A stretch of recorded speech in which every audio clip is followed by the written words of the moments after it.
balik lagi bareng sama saya Arya dan sebelumnya kita udah ketemu ya di sesi 1, sesi 2 gitu ya. Banyak hal yang udah kita bahas juga dan mungkin buat kalian-kalian yang masih eh adaptasi dengan materi-materinya silakan diulang lagi aja dan silakan diskusi di kolom diskusi yang ada di portal kita ya, di portal kampustrader.com ini.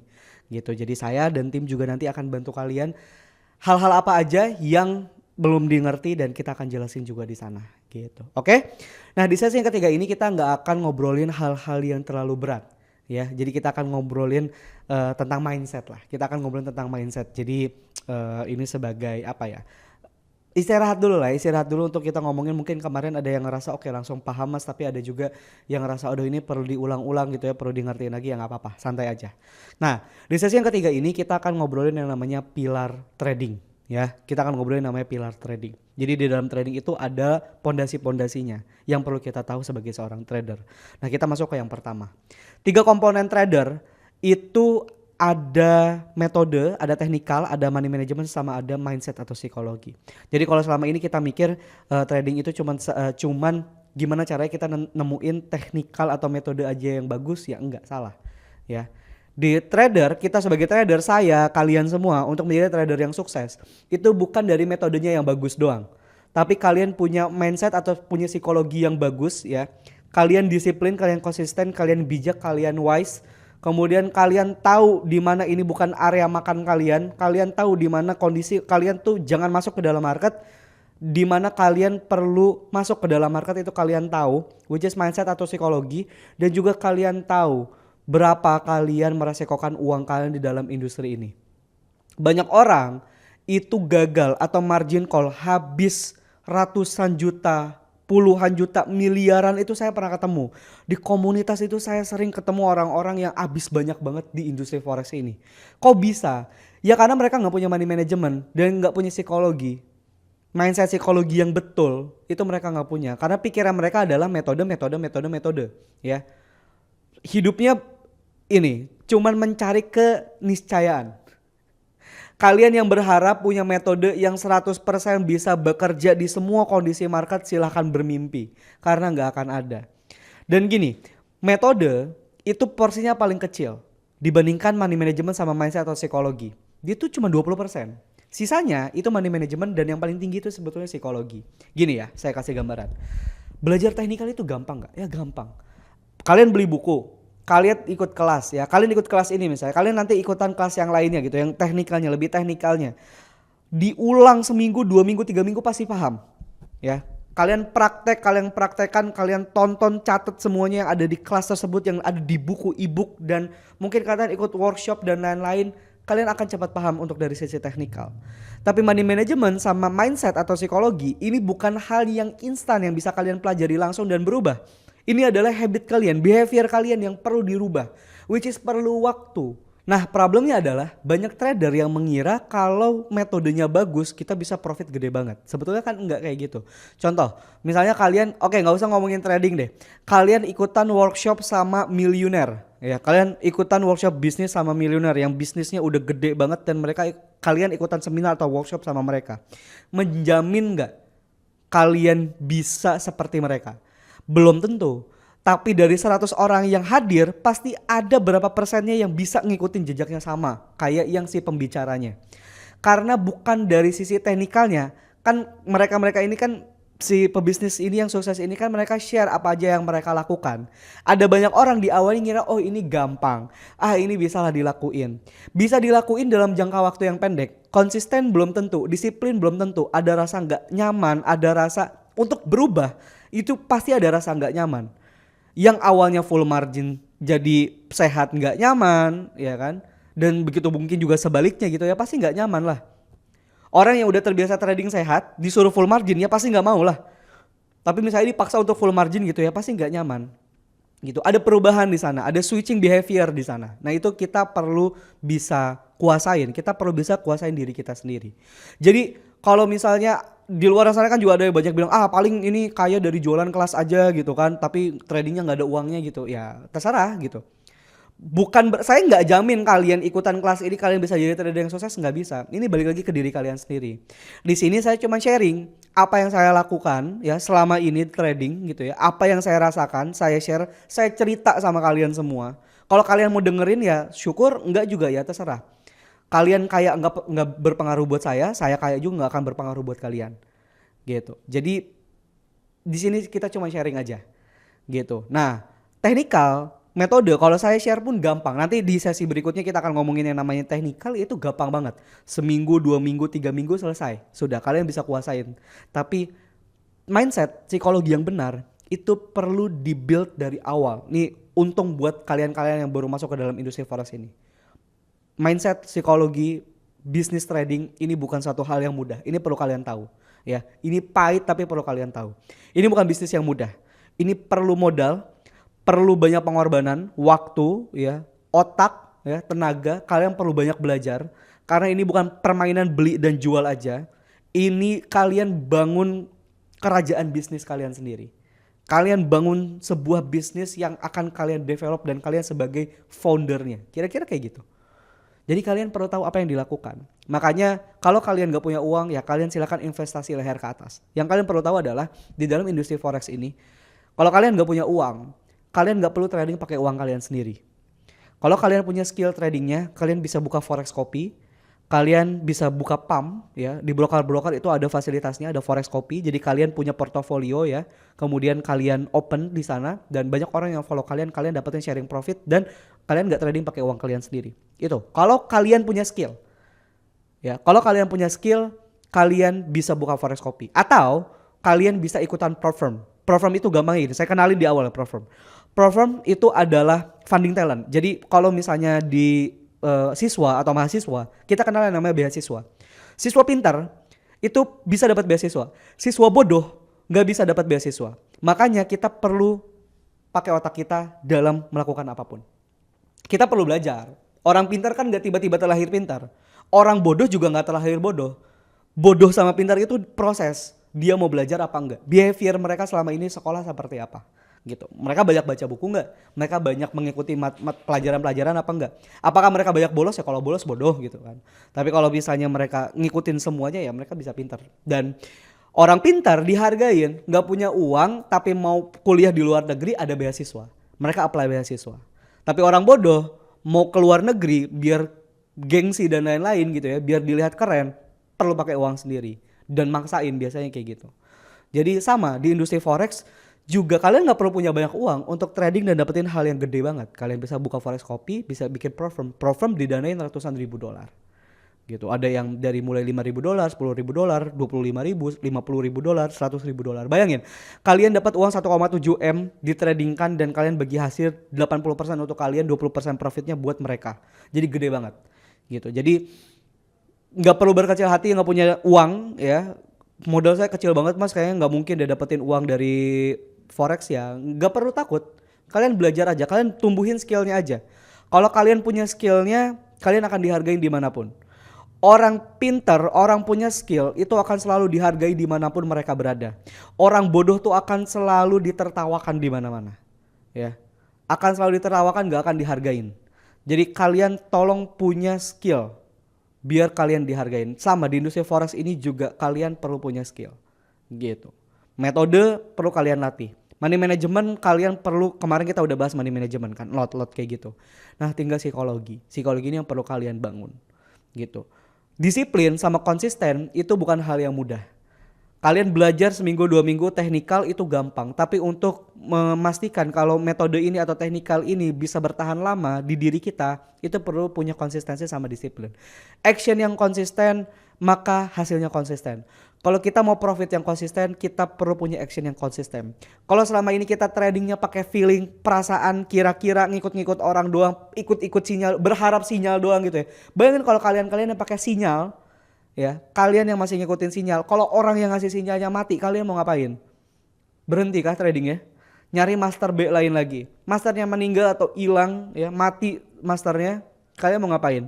Nah itu dia makanya. Pebisnis itu nggak ada yang ngikut-ngikutin orang, mereka itu bikin legasinya mereka sendiri. Nggak ada pebisnis yang nyontek ABCD langsung copy paste gitu aja. Pasti mereka perlu punya jalannya sendiri-sendiri. Nah itu adalah pebisnis yang sehat. Itu ya sama trader yang sehat adalah mereka yang ngerti cara market ini bekerja mereka sendiri. Mereka bikin trading plan sendiri, mereka entry ke dalam market itu ya sesuai dengan keputusan mereka sendiri, bukan cuma ngikutin orang aja. Gitu. Jadi nggak ikut-ikutan orang gitu. Pintar, punya skill. Nah, gitu ya. Jadi ada tiga komponen trader, ada technical, money management dan psikologi. Jadi kalau dia ngerasa technical paling gede, enggak, paling kecil. Jadi sangat kecil banget porsi dari metode atau technical. Kita lanjut. Nah, perjalanan seorang trader. Ini kalian mungkin pernah merasakan atau ya sekarang kalian ada di tahap mana, silakan lah nanti ngobrol di kolom diskusi ya. Jadi ada perjalanan trader yang pertama ada unconscious competence, ada consensus competence, ada the eureka moment, ada consensus incompetences dan juga unconscious incompetences ya. Jadi ada 5 perjalanan trader ya. Yang pertama, kita bahas yang pertama dulu, perjalanan yang pertama dulu. Sesi yang pertama kali ini mungkin banyak orang yang mengira yang nonton video ini ya, atau mungkin ya kalian-kalian semua lah ya gitu ya. Ada tahap di mana trader ini nggak sadar akan ketidakmampuannya. Masa awal trader ini biasa masa awal-awal kita sebagai seorang trader gitu ya, memulai karir tradingnya. Kalau dipikir itu trading itu mudah, gampang, cuman buy sama sell aja. Mudah ditaklukkan lah. Oh, kemarin bisa dapat $10 nih. Oh, besok bisa nih $10 lagi. Oh, bisa besok mungkin bisa jadi $100 gitu kan. Kayak terlihatnya sangat mudah dan sangat seksi didengarnya. Trading itu gampang, tinggal buy sama sell aja, dan ini adalah sebetulnya masa yang paling berbahaya untuk trader. Kenapa? Karena kita nggak sadar akan ketidakmampuan kita. Kita belum sadar. Ya, kita masih menganggap ini gampang. Karena kenapa? Banyak di luaran sana ya kita tahu lah ya oknum-oknum industri forex ini gitu ya, memberikan janji-janji manis gitu. Oh, forex tuh gampang kok, tinggal ikutin aja. Join aja ke grup saya, nanti saya kasih sinyal, kalian tinggal ikutin aja gitu kan, nanti kalian bisa dapat profit ribuan dolar gitu kan. Kalian pakai indikator ini aja, nanti kalau udah pakai indikator ini udah pasti profit ratusan ribu dolar gitu kan, ribuan dolar, ratusan dolar gitu kan dalam setiap hari. Seger banget kan, seksi banget kan? Iya. Tapi nyatanya kayak gitu enggak? Ya enggak lah. Jadi kalian jangan mau dibodoh-bodohin sama orang-orang kayak gitu ya. Mereka itu cuma ngebodoh-bodohin kalian aja ya. Ini adalah masa yang paling berbahaya. Kalian tuh nggak tahu akan ketidakmampuan kalian. Kalian nggak sadar akan kebodohan kalian. Saya pernah nggak di fase ini? Pernah. Jadi saya dulu tidak sadar akan kebodohan saya. Ini yang paling masa yang paling berbahaya. Nah, mulai di fase yang kedua. Ada conscious competence. Masa dimana trader akhirnya sadar akan ketidakmampuannya. Oke, yang pertama yang tadi di sesi yang pertama, oh ngerasa oh kayaknya gampang nih, ini bisa profit. Oh besok loss, oh gampang. Nanti profit lagi, loss lagi. Ya lossnya beruntun, mulai mumet pikirannya kan. Mulai nih di fase yang kedua. Trader akhirnya sadar akan ketidakmampuannya. Ngerasa bahwa oh ternyata saya bodoh ya. Saya nggak tahu apa-apa ya, saya bodoh. Dan sadar kalau butuh belajar.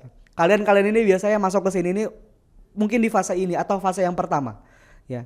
Kalian sadar perlu belajar, makanya kalian cari-cari kursus-kursus, cari workshop, cari seminar, beli e-book ya, beli buku trading, nonton video-video yang di YouTube, semuanya ditonton, dilibas habis sama kalian semua. Nah, ini kalian ada di fase tersebut ya, ada di fase ini. Ya, mulai mencari sistem trading. Oh, ternyata trading bukan buy sama sell aja. Saya perlu pelajarin sistem strategi tradingnya seperti apa ya. Yang ideal itu seperti apa. Banyak mencoba metode, ini yang disebutnya Holy Grail. Belajar di tempat A sebulan, bulan depan belajar tempat B. B ke C, ke D, sampai ke Z. Nanti muter lagi ke A lagi, ke B lagi, ke C. Holy Grail, gitu-gitu aja tuh. Cycle aja terus dia seperti itu. Tapi gak ada satupun metode yang mereka dalemin. Menjadi master di sana yang gak ada.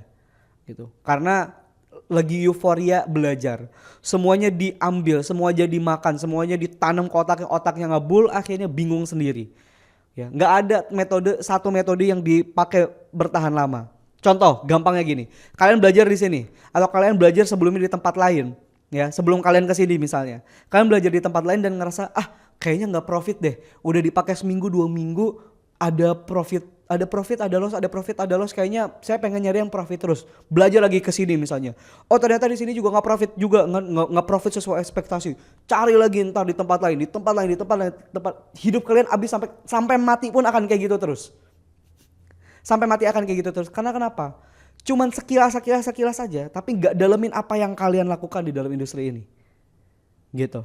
ya. Semua indikator, semua materi akan diterapin di dalam industri ini. Nah, di fase ini trader mulai berpikir kalau semua trader di luar sana yang profit adalah pendusta, ya. Karena dia nggak dapetin hasil yang sama. Contoh gampangnya gini, dia misalnya ikutan seminar, ikutan kelas, ikutan materi di video mana gitu ya, di trader-trader mana gitu ya, ya master-master di yang mengajar trading gitu kan. Oh ini katanya strateginya profitable. Mereka pelajarin, tapi mereka ternyata loss terus. Terus dia ngejudge orang yang ngajarinya itu pembohong, pendusta. Ah nggak mungkin lah trader-trader ini dapat uang dari trading gitu kan. Saya aja nggak dapat kok mereka dapat. Mereka ini nggak sadar akan kebodohan mereka sendiri. Buat apa hal yang gak menghasilkan uang ini didalemin dan masih banyak orang yang bertahan sampai trader sampai hari ini? Saya, orang-orang di sekitar lingkungan-lingkungan saya ini banyaknya trader. Mereka making money dari industri ini. Kalau kalian gak making money dari industri ini, ada yang salah sama diri kalian. Bukan sama kita, bukan sama saya, bukan sama trader-trader ini, bukan. Bukan sama trader-trader yang ngajar ke kalian. Kita mau sharing satu hal ke kalian. Sama aja kayak kalian mau bisnis. Kalian mau bisnis kan pasti cari orang yang punya bisnis dan sudah sukses. Kalian mau belajar dari mereka, kan gitu. Ya, mereka mau sharing. Mereka kasih tahu apa yang mereka lakukan ke kita. Gitu. Kalian kalau berpikir mereka pendusta, ada kok buktinya. Nah banyak orang yang berpikiran seperti itu. Trader-trader di fase ini tuh berpikiran karena mereka nggak berhasil. Mereka langsung ngejudge ini trader-trader yang bikin kelas dan lain-lain ini cuman kayak dari kelas aja. Mereka ini nggak sadar kalau mereka ini nggak mampu, ya. Mereka nggak mampu, mereka nggak dapetin apa yang mereka pengen, ya. Karena pengennya cepat dan instan, ya nggak dapat apa-apa akhirnya, gitu. Dan kalian akan tetap di cycle itu aja. Nah selanjutnya di fase yang ketiga, barulah ini the eureka moment, ya. Di fase ini trader mulai menyadari yang paling penting bukanlah teknikal. Ini saya sudah bilang tadi, ya. Teknikal itu porsi yang paling kecil dan paling sedikit yang perlu kita yang perlu dalam radar kita. Ya, tapi psikologi money management dan risk reward ratio ini yang paling penting. Makanya kita perlu mengolah psikologi kita perlu belajar money management yang sesuai dengan personal kita dan risk reward rasionya kita perlu pelajari. Mulai disiplin dan konsisten menggunakan satu rule. Enggak tuh muter-muter ke mentor A, mentor B, mentor C, mentor D sampai Z. Enggak perlu. Mereka cukup satu pakai rules didalemin ya, banyak data yang diambil di dalam market. Mereka konsisten di sana, disiplin di sana ya, mereka dapetin aha momennya. Sadar kalau market ternyata bukan gini. Di fase ini, mereka ini sadar kalau market itu semua tentang probabilitas, bukan hal yang pasti. Kalau masih ada berpikiran market adalah hal yang pasti, ya kalian perlu ubah ekspektasinya. Market adalah semua tentang probabilitas. Ya, market adalah semua tentang probabilitas. Kita akan stacking probability. Ketika kita nanti membuat sebuah trading plan, akan ada banyak hal yang akan kita baca untuk menunjang si probabilitas ini. Jadi kita bisa punya dapetin high probability trading plan nanti, high probability entry nanti. Jadi bukan hal yang pasti di dalam market. Ini the eureka moment. Kita mulai sadar, oh ternyata ya ini biasanya lama, nggak mulai sebulan atau 2 bulan. Ini misalnya setahun sudah melanglang buana di luaran sana dan akhirnya baru kenal sama yang namanya momen ini. Baru ada di fase momen ini. Udah ratusan trader yang nyerah di bulan-bulan pertama ya, kalian masih bertahan ya selamat. Ya, kalian akhirnya dapetin momennya, kalian dapetin eureka momennya, kalian dapetin aha momennya, kalian dapetin fase di mana oh ternyata kalian dapetin kesimpulan dari semua perjalanan ini. Ya, trader-trader yang udah nyerah ya adalah trader-trader yang pecundang gitu. Ya, mereka ngiranya trading ini bisnis yang mudah, tapi karena kalian melihat opportunity, kesempatan di dalam industri ini ya, kalian bertahan dan bisa sampai ke fase ini. Nah yang kedua, yang selanjutnya ya. Ini di consensus competence ya, di mana fase ini trader menjadi dewasa. Tadi udah dapat the eureka moment kan. Dia udah tahu oh ternyata selama ini yang perlu saya tekankan adalah A, B, C, D gitu ya. Saya perlu nekenin oh pakai teknikal satu aja tapi money managementnya, psikologinya ini perlu kita ubah, kita perlu switching semuanya. Mulai itu di situ mengubah banyak hal. Nah, di fase ini kita mulai dewasa. Ini kita masuk ke dalam market kalau semuanya terlihat dengan jelas, sesuai dengan rulesnya kita. Jadi nggak pakai feeling lagi, nggak kira-kira lagi. Pokoknya saya akan entry di area ini karena ini area saya. Kalau nggak jelas market itu skip aja, next aja ke market yang lain, gitu. Dia udah punya rule-nya sendiri. Dan contohnya seperti apa? Dia punya trading plan yang konsisten. resiko manajemen yang ketat ya, bisa recovery kalau misalnya ada loss. Jadi dia nggak takut kalau loss ya, karena semua bisnis pasti ada profit, pasti ada loss. Itu yang perlu didalemin ya. Profit sama loss itu hal yang sangat wajar. Tapi gimana caranya kita bisa risk controlkan si akun kita ini ya. Risk control akun kita ini perlu bagus ya. Kita perlu punya personal risk control yang kita mau ya. Dan juga di fase ini kita mulai merasakan yang namanya profit konsisten. Jadi fasenya panjang. Ada 3 fase dulu baru sampai dapetin ini. Ada 3 fase dan ini perlu waktu. Nggak bisa sebulan kemudian kalian langsung profit konsisten, ya nggak bisa gitu. Ada. Coba saya tanya sekali lagi. Ada nggak orang yang bangun bisnis konvensional deh, F&B, restoran, atau mungkin bikin showroom mobil, jual beli mobil dan lain-lain, baru buka bulan ini, bulan depan langsung sukses? Ada nggak? Nggak ada. Nggak akan ada. Siapa yang ada? Kalian bukan pebisnis, kalian masuk ke dalam industri bisnis ini hal yang baru buat hidup kalian. Bulan depan kalian belajar sama miliuner, triliuner, menjamin nggak bulan depan langsung sukses? Enggak lah. Butuh waktu. Kalian itu switching behavior, awalnya karyawan jadi entrepreneur, jadi seorang pebisnis, itu switchingnya jauh banget dan perlu waktu. Ada hal mulai nggak yakin, tapi tekadnya gede banget, akhirnya jadi yakin lagi kan, baru dapetin eureka moment, baru sampai ke tahap ini. Oh, kalian udah mulai autopilot nih yang lain-lainnya gitu. Jadi jangan berharap instan semuanya ya. Santai, makanya saya bilang santai aja dulu. Kalian-kalian yang belum masuk sama sekali, apalagi yang belum keluar uang di industri ini ya, bersyukurlah ya. Karena banyak orang di luar sana udah habis miliaran rupiah, ratusan juta dalam industri ini karena mereka gak ngerti apa-apa. Ya. Di fase yang selanjutnya unconscious competence, di mana fase ini trading ini sudah menjadi diri mereka sendiri. Jadi sudah autopilot ya. Menjalankan semuanya secara autopilot dan udah punya feel dan intuisi ya, udah punya feeling, dia udah punya intuisi di dalam market. Ketika buka sebuah grafik chart ya, mata uang, dia ngelihat, oh bukan area makan saya, next aja, oh ini bagus nih, saya entry di sini, next aja. Jadi cepat, matanya udah mulai cepat ya, mengambil keputusan udah nggak perlu mikir lagi. Di fase-fase sebelumnya mulai masih mikir, oke, ini ada ini, trennya lagi seperti ini. Oh, ini harus saya masuknya di sini. Nanti stop lossnya di sini, take profitnya di sini. Tapi kalau di sini enggak, udah tahu. Oke, ini trennya kayak gini. Oke, langsung masuk entry di sini. Ini enggak bagus ini. Langsung next aja, masuk lagi. Gitu. Ini fase si para trader yang udah melewati banyak fase, ini fase terakhir. Gitu, ya. 70 dari 100 trader pemula akan menyerah di 3 bulan pertama. Ini saya jamin yang nonton video ini pasti ada yang nyerah. Yang saya jamin abis ini ada kalian yang nonton video ini di 3 bulan pertama nyerah akhirnya karena kalian gak dapetin apa-apa dari industri forex ini. Cuma 30 orang yang survive dan mampu menguasai market. Gak gede persentasenya. Makanya wajar di fase yang kedua tadi mulai ngerasa dirinya perlu belajar, tapi ngerasa kok gak bisa ya, gak kayak yang lain ya, kok yang lain bisa profit ya, mereka bohong kali ya, mereka cuman profit dari jualan kelas aja kali ya, mereka cuman profit dari IB doang kali ya gitu ya. Silakan. Ya, mereka akan tetap sukses dalam jalannya mereka sendiri, mereka akan tetap bisa beli apa yang mereka mau ya, kalian tetap akan di situ-situ aja dan gak ngapa-ngapain. Gitu. Jadi 70% ya, 70% akan berhenti di 3 bulan pertama dan 30% yang akan survive dan lanjut dan mampu menguasai market ya. Jadi itu ya perlu ditekenin ya. Ada banyak fase ini saya perlu kenalin sama kalian semua. Kenapa? Karena biar kalian gak kaget ya. Akan ada banyak perjalanan yang akan kalian lewatin dan sekarang tinggal dipilih. Udah nonton sesi ini, udah mulai kerasa udah di bagian mana? Sanggup nggak untuk berjalan lebih jauh lagi nanti ke depan? Daripada buang-buang waktu, buang-buang tenaga, buang-buang uang, mendingan berhenti dan lanjut kerja lagi aja yang lain. Gitu.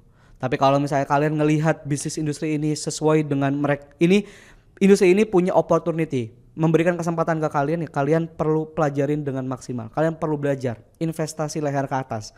Kalian perlu bangun skillnya, kalian perlu belajar hal yang banyak banget, kalian perlu punya banyak data di industri ini. Ya, karena ini bukan industri yang main-main. Oke? Jadi ini bukan perjalanan yang mudah, bukan yang bentar, lama dan butuh waktu ya.